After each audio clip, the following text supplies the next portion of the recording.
আসসালামু আলাইকুম। আমি রাজু আহমেদ খান, গ্রিন পার্টির চেয়ারম্যান, পলিটিক্স ক্লাবের প্রধান সমন্বয়ক। আজকের আলোচনার দ্বিতীয় পর্বে আমি যোগ দিয়েছি একটি আমন্ত্রণ পত্র নিয়ে। সেই আমন্ত্রণ পত্রটি কী সেটা জানাবেন।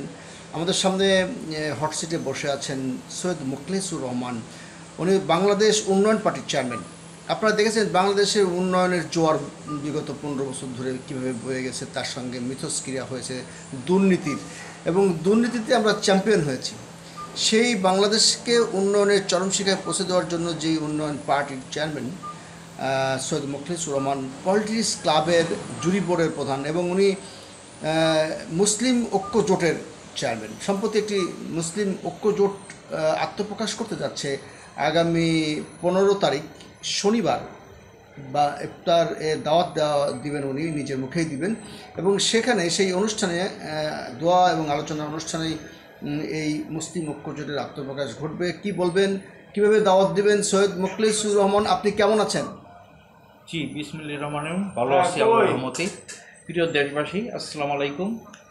আমরা মুসলমান, এই আল্লাহ নিয়ামতে আজকে পবিত্র রমজান মাস চলে যাচ্ছে।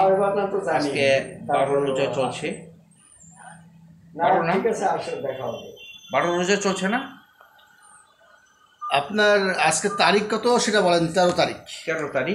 13 তারিখ তাহলে 12 রোজা। 12 রোজা চলছে। 12 রোজার সবাইকে রমজানের মোবারকের শুভেচ্ছা ও অভিনন্দন। প্রিয় দেশবাসী, আজকে আমি একটা জিনিস অনুধাবন করলাম যে আমরা মুসলমান একটা রাষ্ট্র, আমাদের 93 থেকে 2% আমরা লোক আছি মুসলমান। আচ্ছা, সে হারে আমাদের মুসলমানগুলো আমরা ঠিকভাবে কাজ করছি না। আমাদের দেশটা যেন মনে হচ্ছে যে একটা বিধর্মী দেশ। এখানে মুসলমানদের কোনো মূল্যায়ন হচ্ছে না। মুসলিমদের তাদের নিয়ম নীতিতে আজকে আমাদের মা বোনেরা চলছে না। আমরা চাই আমাদের একটা মুসলিম রাষ্ট্র সেইভাবেই চলাচল করা। মেয়েরা সেই সাথে ঘুষ দুর্নীতি এগুলি বন্ধ হোক, সুদ এগুলি বন্ধ হোক। কিন্তু সবচেয়ে বেশি সমস্যা হলো আমাদের এই দেশে যে নারীরা যে হারে মানে চলাফেরা করে, এটা আমাদের মুসলমান হিসেবে আমাদের অনেক ক্ষতি হয়। কীভাবে চলাফেরা করে? আচ্ছা, এই প্রসঙ্গে আরেকটু আপনাকে অ্যাড করে দিই। যা বললেন যে মুসলমানরা সুদ ঘুষ, কিন্তু মুসলমানরাই বেশি খায়। কারণ হলো যে বাংলাদেশে মুসলমানের সংখ্যা তো বেশি। আপনি বলেছেন 91-92%। তাহলে 91-92% লোকের যে দেশ, সে দেশে সুদ প্রথা কী করে থাকে, এবং এই সুদ প্রথা থেকে বের হওয়ার জন্য কী পদক্ষেপ নেওয়া উচিত? সেই সাথে আপনি বলছেন যে আমাদের মা বোনেরা বেপর্দায় থাকেন বা বেপর্দায় চলেন, তাদেরকে পর্দায় আনার জন্য কি ব্যবস্থা করবেন? একজন তো ওড়না পরার কথা বলেই হেনস্থার শিকার হয়েছেন, তাকে গ্রেপ্তার করা হয়েছে। পরে জানা গেল যে যিনি ওড়নার সবক দিচ্ছেন তার ফেসবুক আইডি ব্যবচ্ছেদ হয়েছে। খোঁজখবর নিয়ে জানা গেছে যে তাকেও ধোয়া তুলসী পাতা বলে মনে হয়নি। তো আপনি কীভাবে এই বাংলাদেশের এই জনসংখ্যা, যারা হিন্দু, মুসলমান, খ্রিস্টান, বৌদ্ধ, জৈন, সকল ধর্মের মানুষের বসবাস, সেখানে মুসলিম ঐক্য জোট করতে চেয়েছেন, খুবই সাধুবাদ জানাই। যেহেতু বাংলাদেশে হিন্দু, বৌদ্ধ, খ্রিস্টান ঐক্য জোট আছে, হোয়াই নট মুসলিম? তারা আবার কেন এখানে মুসলিম শব্দটা জুড়ে দিলেন না? সবগুলো ধর্মেরই তো ঐক্য হতে পারতো। তো তারা যেহেতু করেনি, তারা হিন্দু, বৌদ্ধ, খ্রিস্টান ঐক্য জোট করেছে, সেটাই বা মুসলমানদের বাদ দিয়ে কেন করেছে? বা আপনি বা অন্য অন্য ধর্মদেরকে বাদ দিয়ে নিজেই মুসলিম ঐক্য জোট করতে চাচ্ছেন? এখানে প্রতিবন্ধকতাটা কোথায়? এই বিভাজনটা কেন একটু বলবেন? বিভাজন সৃষ্টি আমরা তো আর করবো না। আমরা ধর্ম নির্ভরতা অবশ্যই বিশ্বাস করি, যার যার ধর্ম সে পালন করবে। কিন্তু আরেকটা কথা, যে আপনার গাছ কিন্তু আম গাছে কিন্তু আমই হবে। আচ্ছা, আমি মুসলমান, আমার মুসলমানের প্রতি দরদটা বেশি থাকবে। কিন্তু ধর্ম, কিন্তু আপনি যখন রাষ্ট্রীয় পর্যায় থেকে রাষ্ট্রের দৃষ্টি দিয়ে দেখবেন, তখন আপনি সেখানে আপনার কাছে নাস্তিকও সমান, আপনার কাছে হিন্দু যা, মুসলমানও তাই, সবার অধিকার সমান। সবার সমান, কিন্তু আপনি সবার উপরে মানুষ সত্য, তাহার উপরে নাই। কিন্তু আপনি ব্যক্তিগত ওয়াজ মাহফিল যদি করেন, ওয়াজ নসিহত করেন, তাহলে আপনি আপনার ধর্মের প্রচার করবেন, আপনার ধর্মের শ্রেষ্ঠ। আপনি যখন রাষ্ট্রপ্রধান হবেন, একটা রাজনৈতিক দল মানে তো রাষ্ট্রপ্রধান, নন টুডে আর টুমোরো জনগণ ভোট দিয়ে তো সে রাষ্ট্রপ্রধানই হয় বা রাষ্ট্র চালায়। রাষ্ট্রের সর্বোচ্চ মহল থেকে প্রত্যেক নাগরিককে সমানভাবে দেখার কি কোনো কৌশল আছে কিনা? অবশ্যই অবশ্যই। এই যে রাষ্ট্রের কথা বলতে গেলে কিন্তু এখানে ধর্মনিরপেক্ষতা থাকা উচিত। এই দেশে হিন্দু, বৌদ্ধ, খ্রিস্টান অনেক অনেক জাত আছে। আপনার কি তখন একটু মনে কষ্ট লেগেছিল কিনা যখন দেখলেন যে কেউ না কেউ হিন্দু, বৌদ্ধ, খ্রিস্টান ঐক্যজোট করেছে? তখন আমাদের কাছে প্রশ্ন তো ছিলই যে এর সঙ্গে মুসলমানও থাকতে পারতো। হিন্দু, বৌদ্ধ, খ্রিস্টান, মুসলমান সবাই নিয়ে এটা ঐক্যজোট কেন হতে পারলো না? সেই খটকা থেকে জন্ম নিয়ে আপনার মধ্যেও একই ধরনের কাজ লক্ষ্য করা যাচ্ছে। আপনি বলছেন যে মুসলিম ঐক্য জোট, মুসলিম ঐক্য জোট। না, ওইটাই মুসলিম ঐক্য জোটের যে কর্মসূচি, এর মধ্যে কি অন্য ধর্মের মানুষদেরও অধিকার রক্ষা করার কোনো কর্মসূচি আছে কি? অবশ্যই অবশ্যই এখানে আছে। আর আপনার কথার সাথে আমি আরেকটা কথা বলি যে হিন্দু, বৌদ্ধ, খ্রিস্টান ঐক্য জোট যে করছে এরা কিন্তু যৌথভাবে করছে, কিন্তু আমি কিন্তু যৌথভাবে করি না। আমি শুধু মুসলমান নিয়ে কাজ করব, কিন্তু আমরা ধর্মনিরপেক্ষতা এটা বিশ্বাস করি। মুসলিম জনতা মাওলানা ভাসানী ধর্মনিরপেক্ষতা যেভাবে কাজ করছে আমরা সেভাবে করতে চাই। আজকে যেই কথা আমি বলতে গেছি আপনি সেখানে আমাকে বাধা দিয়েছিলেন, কথা বলতে দেননি, অন্য দিকে ডাইভার্ট করেছে। আমি বলতে চাই, দেখেন পৃথিবীতে যতগুলো মুসলিম কান্ট্রি আছে সেখানে ইসলামিক আইন মতো টোটালি তেমন চলে না। আমরা কোরআন বিশ্বাস করি। কোরআন ভাবে একটা মহিলা যখন রাস্তাঘাটে যাবে সে কিন্তু মুসলমান, তার সেইভাবেই চলা উচিত। আমি দেখতে পাই যে উচ্ছৃঙ্খলভাবে আজকে আমাকে একটু বলতে চাচ্ছেন, আমি কথা ফাঁকা যদি একটু আমাকে না বলতে দেন, আপনার কথা তো এক পেশে হয়ে যাবে, জনগণ শুনতে চাবে না। জনগণ প্রশ্ন করবে তো আমাকে পরে যে ভাই আপনি মুসলমান নারীদেরকে পর্দাশীল হতে বলছেন, তাহলে এখানে হিন্দুরা কি বেপর্দা চলবে নাকি তারাও? আচ্ছা, মুসলমান নাকি সব নারী? আপনি কি নারী হিসেবে বলতেছেন নাকি বলছেন শুধু মুসলমানরা পর্দা? না না, হিন্দুরা কেন পর্দা করবে? তাদের পর্দা করতো, তারা আমাদের আওয়াতে পড়ে না, আমরা কেন বলবো? তারপরে যখন হিন্দুদের কথা বলেন, আমি আমার গ্রামের কথা বলি, আমি একটা বাস্তব কথা বলি, আমি মিথ্যা কথা পছন্দ করি, এটা সত্যটা বলি। কিন্তু হিন্দুরা পর্দা করে না, আমি আমাকে বলতে দেন, সেটা বলতেছি। আমি আমার বাসার পাশে একটা পাড়া আছে, গোয়ালপাড়া, সেখানে অনেক হিন্দু বসতি। সেখান দিয়ে আমি আসতে গেলে আমি মাথায় টুপি করে যখন যাই আসতেছি, তখন দেখা যাচ্ছে একটা মহিলা, হিন্দু মহিলা আমাকে দেখে দূরের থেকে মাথায় কাপড় দিয়ে দেয়।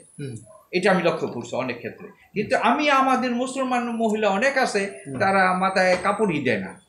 আমার সামনে আমি নিজে দেখতে চাই, মাথায় কাপড়ই থাকে না। তাই এটা থেকে বোঝা যায় যে হিন্দুরা আমাদের মুসলমানকে কত সম্মান করে।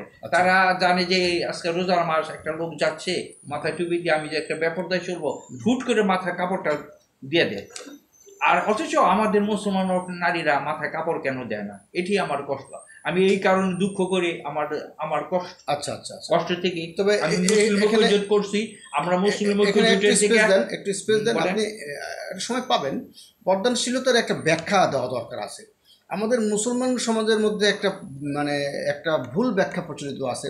সেটা হচ্ছে যে দেখা যাচ্ছে যে 70 বা 80 বছরের বৃদ্ধা এবং তার মেয়ের বয়স 45 এবং তার মেয়ের বয়স 22, খেয়াল করবেন কিন্তু অবশ্যই একসাথে 3 প্রজন্মের নারী রাস্তায় হেঁটে যাচ্ছে। আমরা লক্ষ্য করলাম যার বয়স 80 সে একদম কালো বোরকা দিয়ে আবৃত, যার বয়সের কারণে তার দিকে কেউ তাকাবেই না, অথচ তাকে বোরকা দিয়ে ঢেকে রাখা হয়েছে। এবং যার বয়স 45, যেই মহিলার মেয়ে, সে পেট বের করে একটা শাড়ি পরে হেঁটে যাচ্ছে, তার পেট দেখা যাচ্ছে, তাকে আরেকটু ঢাকা দরকার ছিল।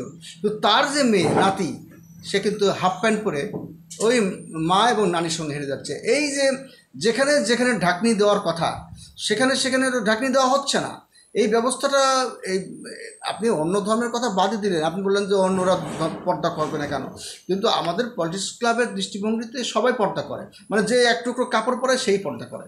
মাথায় দিল না পায়ে দিল না গায়ে দিল সেটা বড় কথা না। পর্দাশীলতার একটা ব্যাখ্যা আমরা দিতে পারি, সেটা হচ্ছে গোপনীয়তা, যার স্বার্থ সিক্রেসি রক্ষা করা। বাংলাদেশেরও একটা পর্দা আছে, কাঁটাতারের বেড়ামানো একটা পর্দা, আপনার ঘরের জানালার পর্দাও পর্দা। একটা নারীর অশ্লীলতার বাইরে যদি থাকতে পারে, সে যে ধর্মেরই হোক, মাথা কাপড় দিক না দিক, সে মোটামুটি একটু সংযত হয়ে আব্রু অবস্থা থাকে, সেটাই তার ধর্মে তার পর্দা। কিন্তু আপনি যেহেতু 92% মুসলমানের প্রতিনিধিত্ব করছেন, সেহেতু এখানে আপনার কাছে একটা প্রশ্ন জনগণের থাকতে পারে যে একই প্রজন্মের 3 প্রজন্মের নারী, যাকে বেশি স্পর্শকাতর, বেশি অল্প বয়স, 22 বছর বয়স, তাকে বেশি ঢেকে দেওয়ার কথা, অথচ সে কিন্তু হাঁটু পা বের করে রাখছে এবং আমাদের সোসাইটি সেটা মেনে নিয়েছে। মাঝবয়সী তার মা কিন্তু পেট বের করে শাড়ি পরছে, সেটাও আমরা মেনে নিয়েছি। কিন্তু ওই পর্দাটা তার নানি যার বয়স 80, সে কিন্তু পুরো চোখ টোক মতো মাথা মতো ঢেকে ফেলছে। এটা কি ভুল ব্যাখ্যা বা ভুল প্রক্রিয়া কিনা? এখান থেকে বের হওয়ার উপায় কি? বেরোয়ার উপর কি আমরাই আমাদের যে গার্জিয়ান আমরাই দোষ, কারণ আমরা পর্দা করি। ওই যে একটা রীতি আছে, পর্দা করে বুড়াকালে না, আগের মানুষরা যেই পর্দা করছে সেই তার সেই ওইটা রয়ে গেছে, চালচলনটা রয়ে গেছে। আজকে আপনার মেয়ে, আপনি কিন্তু তারে হাফ প্যান্ট পরতে বলেন, যদি হাফ প্যান্ট পরতে না দিতে, ফোন ধরতে পারেন, সমস্যা নাই। এটা এখন এরকম ইন্টারন্যাশনাল টকশো না যে ফোন ধরা যাবে না। আমরা খুব আম জনতার গরিব মানুষের দল করি, এখানে ফোন ধরবেন, তারপরে আপনি মাথা আশ্রাবেন, কোনো সমস্যা নাই। আমরা অত ভয় ডর করি না কে কি বলবে। সবচেয়ে বাংলাদেশের নিম্ন আয়ের গরিব মানুষের দল হচ্ছে গ্রিন পার্টি। পলিটিক্স ক্লাবও সব ধরনের মানুষের কথা এখানে স্পেস দেয়, যে ধর্ম করে বলেন। আচ্ছা, যিনি আচ্ছা বললেন উনি হচ্ছেন আসাদ ভাই। প্রতিদিন একবার আমাকে না দেখলে ওনার ভালো লাগে না। আসাদ ভাই, এটা একটু নিবেন না? একটু নেন। আচ্ছা, ওকে ওকে, ভুলে গেছে। নিচে গেলে ঠিক আছে, ওরা আপনাকে ক্যাশ করবে, তাহলে 100 টাকা দিলে আপনি নিবেন, অসুবিধা কি? আপনি আমার পিতৃতুল্য ভাই, বড় ভাই, কিন্তু এটা অনলাইনে নিয়েন না, আমার বউ শুনলে রাগ করবে। এনিওয়ে, বলছিলেন আপনি ফোনে রেসপন্ড করেছেন, আপনাকে 2-3 মিনিটের বেশি সময় দেওয়া যাবে না।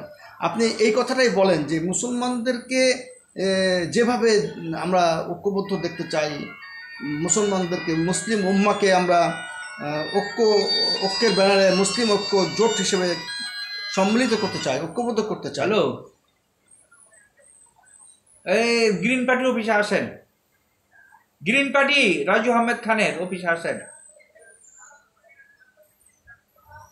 আপনি এই যে আজিজ অটোর দোতলায় আসেন। আমি একটু লাইভে আছি তো, আসেন। আজিজ অটোস দোতলায়, আজিজ অটোস।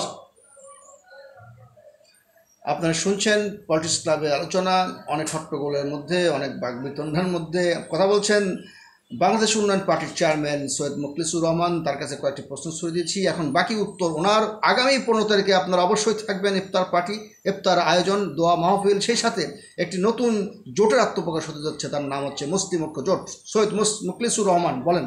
বিসমিল্লাহির রহমানির রহিম। আমি একটা জিনিস কি, আমি কথা বলি কোনো ফাঁক কর না, আমি যেটা বাস্তব ধর্ম কথাগুলো বলি। আজকে আমি মুসলিম ঐক্য জোটের মাধ্যমে বলতে চাই, আসুন আমরা ইসলামিক যে নিয়ম কানুন কোরআন সুন্নাহভাবে চলি। আমরা আমার বাড়ির, আমার ঘরের মা বোনদের সেভাবে চলার জন্য আমরা ব্যবস্থা করি। কারণ এই যে আজকে আমরা বিদেশি অনুকরণ করে যে আজকে চলাফেরা হচ্ছে, এগুলির থেকে আমরা পরিত্রাণ পেতে হয়। না পেলে আল্লাহ আমাদের, আপনার গড়ে আপনার সন্তানকে আপনি যদি তাকে শাসন না করেন, তাকে আইন সুন্নাহভাবে চলতে না দেন, সেই জন্য আপনাকে একদিন আল্লাহর দরবারে এটার কৈফিয়ত দিতে হবে। আমি চাই যে আপনারা সবাই যার যার ক্ষেত্রে আমরা ইসলামিক ধর্মভাবে যেটুকু সম্ভব আমরা চলার চেষ্টা করি। আর আমি বলতে চাই, আমরা আজকে মুসলিম ঐক্য জোটের মাধ্যমে আমরা মুসলমানদের স্বার্থ নিয়ে কাজ করব। সেখানে আমাদের নবী জি সহ যারা আছে তাদের অপমূল্যায়ন কোনো কথা আমরা মেনে নিব না। আমরা ইসলাম সহিভাবে চলার জন্য সব মুসলমান আহ্বান জানাবো, আসুন আমরা মুসলমানরা এক হয়ে আমাদের মুসলিম উম্মাকে আমরা রক্ষা করি। আমরা আগামী 15 মার্চ আমাদের এই গ্রিন পার্টি 2 পুরানা পল্টন অফিসে বিকেল 4টার সময় ইফতার, আপনাদের সবাই ইফতার পার্টি এবং আলোচনা সভা, এবং মুসলিম ঐক্য জোটের আত্মপ্রকাশ করব। আপনাদের সবাইকে আমন্ত্রণ জানাচ্ছি। খোদা হাফেজ। বাংলাদেশ চিরজীবী।